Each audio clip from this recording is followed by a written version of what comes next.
1980 जुननि दाङानि जराव बोथारजागनाय रमफ्रेजागनाय ताइ मानै खोनै देराजागनाय रगनि देरा चुबा सानै सालथां हांकरनि हांकर फानि थानि सानमुं बलाय याफार फाइका तिनि आम्रा बाङालि त्रिपुरा राज्य कमिटि सालथां त्रिपुरा हांकरनि हांकर फा हाबानक बसकांग फायै बरकनि अ सानमुं बसं रोगजाक सानमुं ताइ जे वानजि बसंनि नुखुं देराजाक नक देराजाक बरक देराजाक 1980 सनो जे बोथार लाइमुंग थैमानि वानजि बासंनि बरकनि बागि सिमिनो सानमुं सानफाइमा उलनो मुंबा सानमुंनि बिसिंग पाइथाकनि सानमुं उंखा ग्रेटार टिप्रालेण्ड हाय बरक रगनो खागलाइमुं रोगजाक केरं सनामै मानग्लाक नै बंनि सानमुं बाय अर साक न अ पाइथाकनि सानमुं न बरनो सिनिमुं रवै रोखा नखा साका नायसाय खुबते खिबिमा हायखायै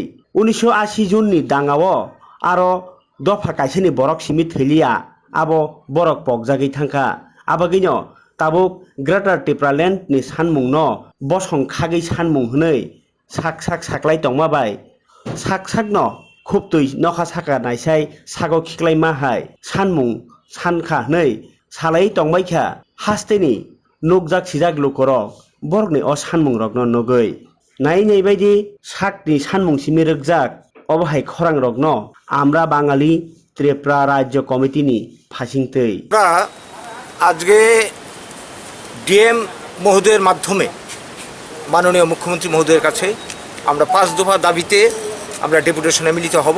কিন্তু আমরা লক্ষ্য করছি কি ওদের সরকার 3.5 বছর অতিক্রম হওয়ার পথে প্রতিশ্রুতি কিছুই বাস্তবায়ন হয়নি। বিশেষ করে এই যে ব্যাপারটা আজকে রিয়াং শরণার্থী বাইরের রাজ্যের ওদেরকে 600 কোটি টাকা প্যাকেজ দিয়ে ত্রিপুরাতে পুনর্বাসন ব্যবস্থা করা হলো। অতি সম্প্রতি হালাম জনগোষ্ঠী উরাং জনগোষ্ঠীর জন্য 500-1000 কোটি টাকা বরাদ্দ করেছে।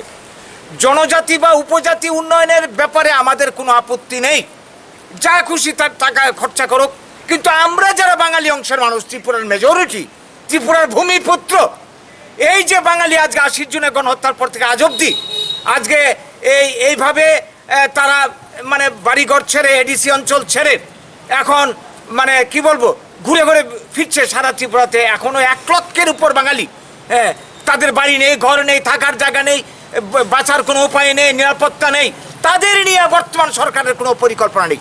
বর্তমান সরকার দৃষ্টিভঙ্গি বদল না করে যদি তারা কোনো উন্নয়নমূলক পরিকল্পনা গ্রহণ না করে এবং 80 জুনের গণহত্যার পর থেকে আজ অবধি যারা বাঙালিরা ক্ষতিগ্রস্ত হয়েছে তাদের ক্ষতিপূরণের ব্যবস্থা না করে, তাইলে আমরা আন্দোলন চালিয়ে যাব। আমরা আজকে যে 5 দফা দাবি ভিত্তিতে আমাদের এই আন্দোলন, 1 নম্বর 80 জুনের গণহত্যা এবং তার পরবর্তী সময়ে যত কিছু উগ্রবাদী হামলা হয়েছে, যারা মারা গেছে, যাদের বাড়িঘর থেকে উচ্ছেদ হয়েছে, তাদের নামের তালিকা অতি সত্বর গভর্নমেন্ট মানে তদন্ত করে এটা বিধানসভাতে শ্বেতপত্রের মাধ্যমে প্রকাশ করতে হবে।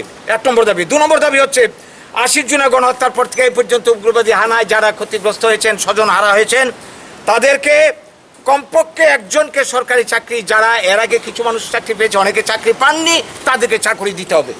এটা গভর্নমেন্টের সিদ্ধান্ত কিন্তু পুরোটা বাস্তবায়ন হয়নি। গ্রেটার ত্রিপুরাল্যান্ডের সুরসুরি আপনারা শুনতে পাচ্ছেন।